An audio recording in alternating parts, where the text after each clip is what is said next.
bagus ya tanah ya.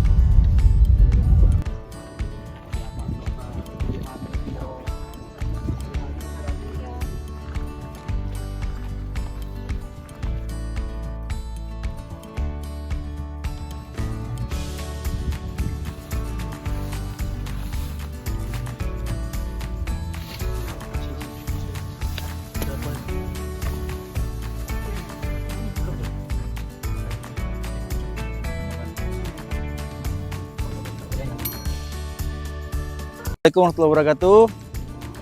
Sahabat tani, kita bertemu lagi bersama CTHI official.id. Kita lagi survei lahan. Ini kurang lebih sekitar 2 hektar ya, Bos, 2 hektar. Jadi ini kita akan melakukan kemitraan penanaman bawang merah ya, Bos ya. Penanaman bawang merah di sini. Tadi udah sempat dicek juga pH tanahnya, alhamdulillah normal, tadi posisinya di angka 6 ya. Alhamdulillah tanahnya bagus. Insya Allah ini potensi sekali, keberhasilannya sangat besar insya Allah. Ini nanti tinggal bersih-bersih dulu ya, Bos ya, dan keliling dulu. Assalamualaikum warahmatullahi wabarakatuh, kawan-kawan. Jadi tadi sempat disampaikan sama Pak Dedi selaku HRD CV Klinik Tanaman Hortikultura bahwa kita di sini saat ini sedang melakukan pengecekan pH tanah, di mana rencana owner dari pemilik lahan ini mau menanam bawang merah. Tidak tahu nanti pakai jenis apa, biru lancor, apa tajuk atau yang lain. Yang jelas tadi sudah sempat kita lakukan pengecekan pH. Maksudnya di sini supaya kita mengetahui tingkatan pH yang cocok untuk ditanam bawang merah. Nah, kebetulan pas tadi dicek sudah menunjukkan pH 6, di mana ini sudah memenuhi standar hidup untuk bawang merah. Kalaupun nanti membutuhkan kapur atau dolomit, hanya sekedar tidak banyak ya, hanya sekitar kurang lebih 1 ton per hektar atau 1,5 ton. Nah, nanti dilihat setelah tanah dibalik, kemudian apa pH-nya tetap 6 atau kurang. Kalau nanti mungkin setelah rendering kemudian tanah dibalik ternyata pH itu masih 6, berarti benar kita hanya membutuhkan 1 ton per hektar. Namun bila mana nanti pH 5 setelah di tanah dibalik, nah, kita perlu penambahan. Jadi kalau antara nilai pH 5 menuju ke 6, nanti kita membutuhkan dolomit 2 ton per hektar. Saya kira itu yang bisa sampaikan untuk tahap awal dalam pengecekan pH. Tadi sudah kita cek melakukan pH meter. Nanti kita coba ambil beberapa sampel tanah, kemudian kita coba akan cek dengan menggunakan indikator lain, yaitu menggunakan Sudakui, di mana Sudakui itu nanti indikatornya hanya menunjukkan tanah ini asam, netral atau basah. Satu aja.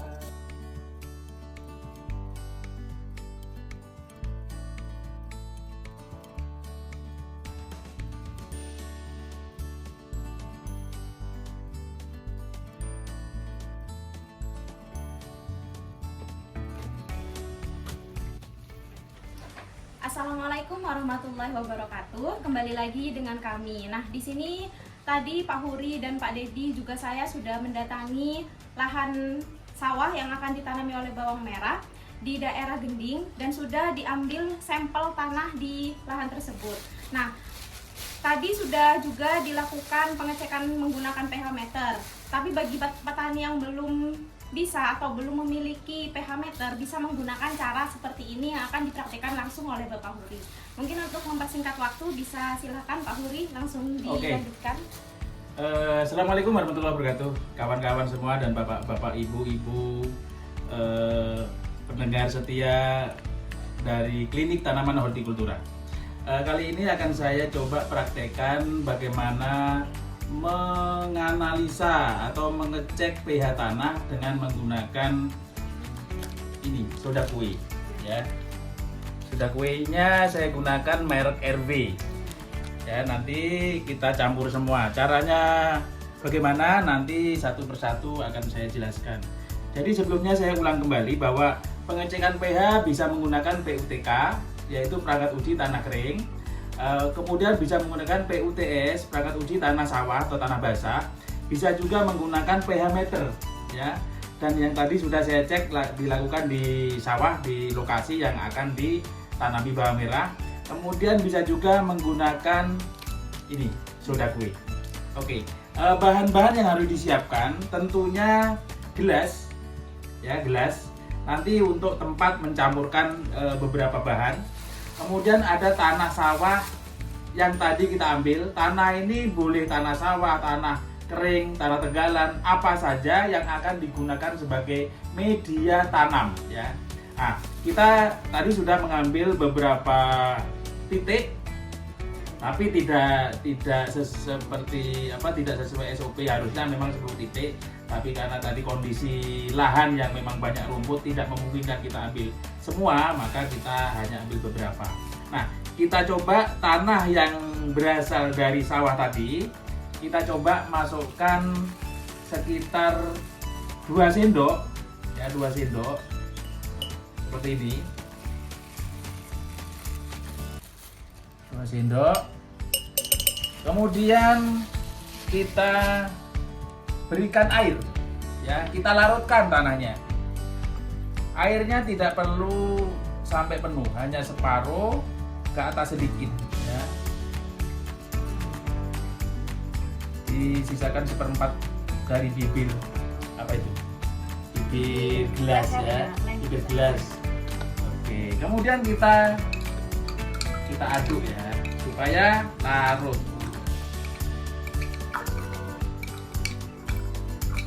Kita larutkan dulu tanahnya. Setelah nanti tanah ini setelah larut, kita campurkan dengan ini soda kue, ya. Merek yang saya gunakan merek ini. Bisa merek yang lain juga, ya, tidak harus merek ini. Kita ambil juga 2 sendok sebanding dengan tanahnya tadi. Kalau ini sepertinya 1 sachet ini sudah 2 sendok, ya, jadi bisa langsung dimasukkan 1 sachet ini. Kita aduk kembali, kemudian tunggu beberapa saat, kurang lebih 3 menit, ya, atau 5 menit. Bila mana ada gejala gelembung yang terjadi, ada belekutuk, ada belekutuk, ya, ada buih yang timbul, maka terindikasi tanahnya ini asam.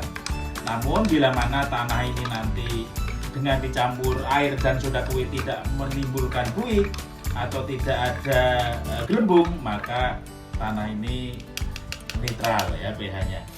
Kita lihat, kita tunggu sebentar. Kita tunggu.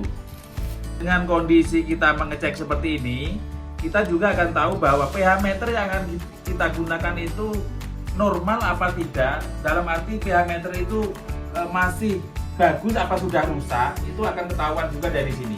Bila mana ternyata tadi dicek 7 dan ini kita lakukan pencampuran soda kue dengan tanah dengan air ini ternyata bergelembung, berarti pH tanahnya yang rusak.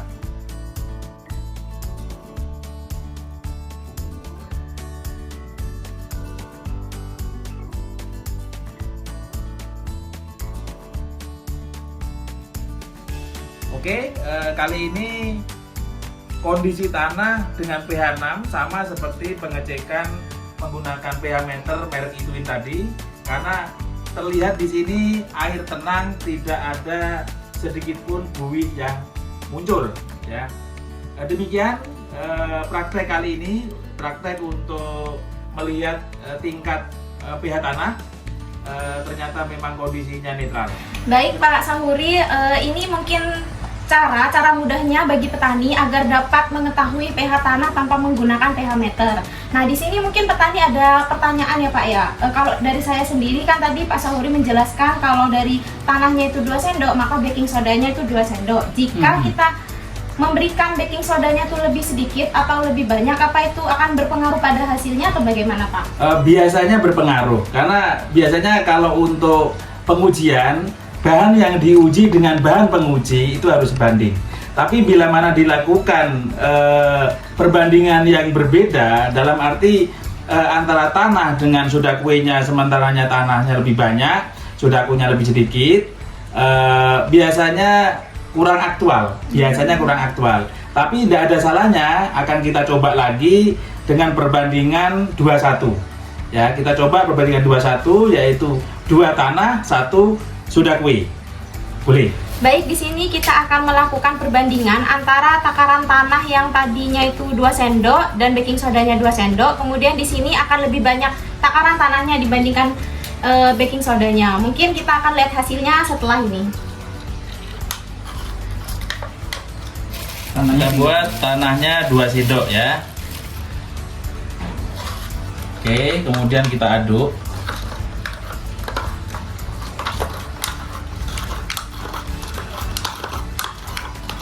Kalau memang tanahnya ini cenderung yang bagian bawah mungkin bisa jadi nanti dia terjadi lebih asam karena pembandingnya lebih sedikit yang basah.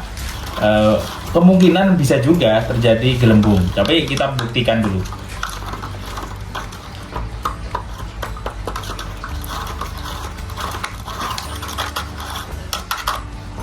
Oke, kita ambil 1 sendok. Ukuran 1 sendoknya saya sama kayak tadi ya, munjung ya, seperti ini. Ya. Oke, kemudian kita aduk.